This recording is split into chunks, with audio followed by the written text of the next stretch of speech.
Let's be sure to examine every piece of evidence we find. I guess I've got to be on my toes from now on. Excuse me. Were you two all set? Us? Oh, it's a girl. I hate the question mark thing, because I can't tell what voice I need to put to it. What's this? She couldn't be. You're selling lunches here? This is a crime scene. Hello. Half and half, was it? Oh, thanks. And you, sir? Yes? Some crunchy goodness coming at you. Thanks. Interesting way of doing business.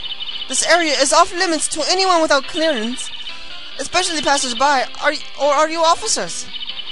No, but you don't exactly look like the type to have clearance either. Well, that's hardly a way to greet someone, even if my days as the cough-up queen are over. Cough up. You know, I'm feeling kind of full. Maybe I'll pass on lunch. I'm quite connected to this case, you see. The images are burned into my eyes, you might say. Yes, also there are secrets. Secrets? Dear me, you are a slow one, aren't you? I'm referring to the murder, the stabbing of the detective. What? A witness clearly saw me committing the crime. You mean you're the witness my sister was talking about? Please, cough up queen, tell us... Oh, please, cough up queen, tell us what happened. God, I need to pay attention to the names, but I'm kind of hungry. The name is Angel Star, and don't you forget it. Or before you know it, I'll have you whimpering at my heels. Yes, ma'am. Yep, she means it. She seems like the type that likes to do that. Alright, so let's talk to her about the case.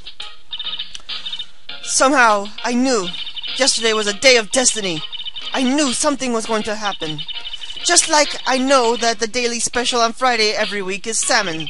Destiny? Was yesterday special for some reason? It was my birthday! You're a defense attorney, right? You should know then. You should know the foul misdeeds of evil ones who haunt the den of iniquity. Evil ones? Prosecutors. They have no qualms at all about blackening the names of the innocent. And yesterday they paid homage to the most evil one of all. They gave the award for King of Prosecutors. What a farce. She's saying there was some sort of prosecutors' convention yesterday. I was almost compelled to lace their lunches with something foul. Do you have a personal grievance against prosecutors or something? Or is there some kind of scientific evidence of this, evil? Young miss, mocking me at your own risk. You'll soon find out why they call me the cough-up queen. Ew! The most heinous of all evil ones. The one they awarded yesterday. It was his car that they found the body. Proof that he devours the evil lurches of all. What? Really? Really what? I'm totally confused. One thing is clear, this lunch lady has a thing against prosecutors. Alright, let's see, what you witnessed. So, what exactly was it that you witnessed, Miss Starr? It was a fascinating spectacle, to be sure.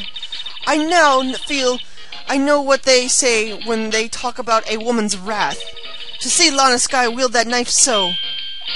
Her knife flashed in anger, bringing him into a sad end. It was truly a sight to see.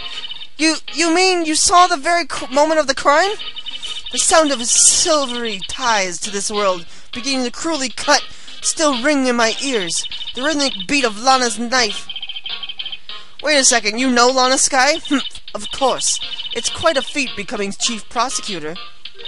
How many lunchboxes of sin did she pack to make that journey, I wonder? She always travels light. Now, why would this take a lunch lady know? This pretty lunch lady know chief prosecutor's name? Could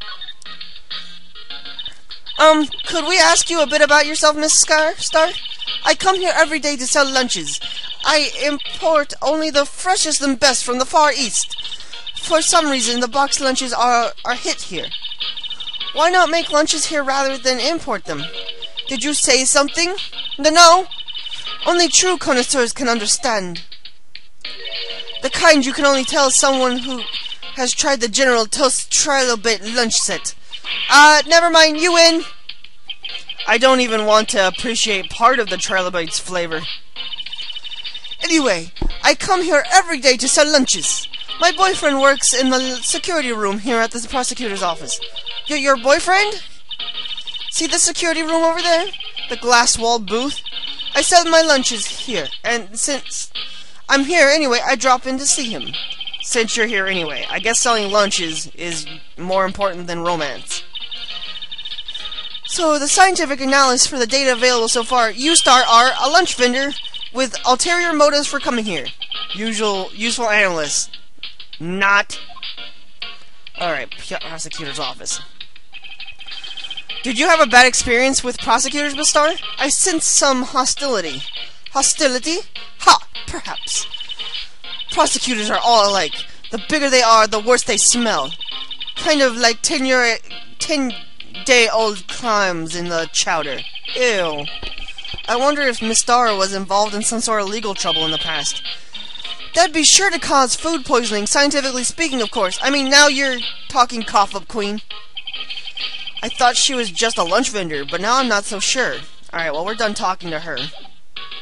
So we're gonna move, and we're gonna go to High Prosecutor's Office. February 22nd, High Prosecutor's Office, room 1202. This place looks familiar. It's rather frilly and pink. This is kind of a room that screams, I can do the job.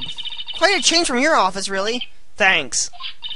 Look, there's a trophy or something here. A trophy? What's that shield? It takes real nerve to display stuff like this. Whoever's office this is, he must be a real stuck-up jerk. Mr. Phoenix Wright, you never tire of prying into my other people's business, do you? That voice. It's Edgeworth. Long time no see, Edgeworth. Huh? Ah! Mr. Edgeworth! You know him from somewhere? Of course! I'm his biggest fan! My sister introduced us once, and... Right. Her sister was the chief prosecutor, after all. Well, what brings you here? I'll warn you, I've been known to be a real stuck-up jerk. No! Did I? No! It was just Mr. Wright here, and he...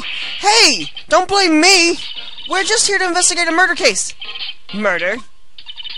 A body was found in a nasty, bright red sports car in the parking lot. That would be my car. What of it? What? Your car? I'll say one thing, she can certainly scream. So she's his biggest fan, but she keeps insulting him. That's freaking great. So the body was found in your car? Go ahead and say it right. You think I did it, don't you? After you went through the trouble to help me last year, no less. No, we don't think you did it. I mean, it was my sister who stabbed him. Wait, no, she didn't do that. I mean, wait. So you're the chief prosecutor's little sister, then? Yes, sir. Miss Emma Sky. It's nice to meet you again. Now that didn't sound forced at all.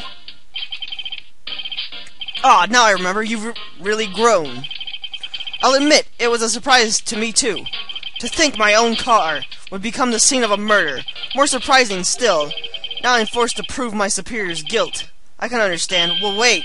What did you say? Lorna Sky is the chief prosecutor. The top prosecutor of the district. She can't prosecute herself, so I'll be prosecuting at the trial tomorrow. You? Mr. Edgeworth? Aw. To be honest, it's a bit of a miracle I'm still here at all. What do you mean? Rumors. You've heard the rumors about me, haven't you? Miles Edgeworth. It's hard to remember a time when there weren't rumors about this guy. Forging evidence, arranging false testimonies, illegal searches, and you name it. Thanks to you... Oh, excuse me. I'm a little tired, too. Thanks to you, my innocence was established in the trial at the end of last year. However, there are some who say I'm responsible for the current incident. Well, what? That's crazy! Some people need very little to accuse, to think ill of others. It's a fact of life, impossible to stop.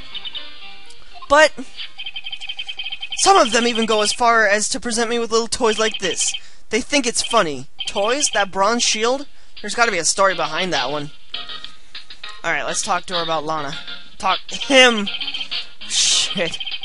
Chief Prosecutor Sky, yes, we first worked together on a case 2 years ago. It was my first big case. That's right, I remember. 2 years ago. I wasn't even a lawyer yet. Since then, I always felt that she was looking out for me. It appears I was mistaken. Mistaken? Why? I mean, I know she's not the warmest person, but I'm sure she felt some responsibility for you. Then, why? Why did she stab someone in the trunk of my car? Not only that, she stabbed him with my knife. What? Mr. Edgeworth, your knife was the murder weapon? To be specific, it was the knife kept in the toolbox in the trunk of my car. Alright, so now we have that added to the court records. Edgeworth? What? Are you sure you didn't do it? Come on, can't he take a joke? You have a strange sense of humor, Mr. Wright!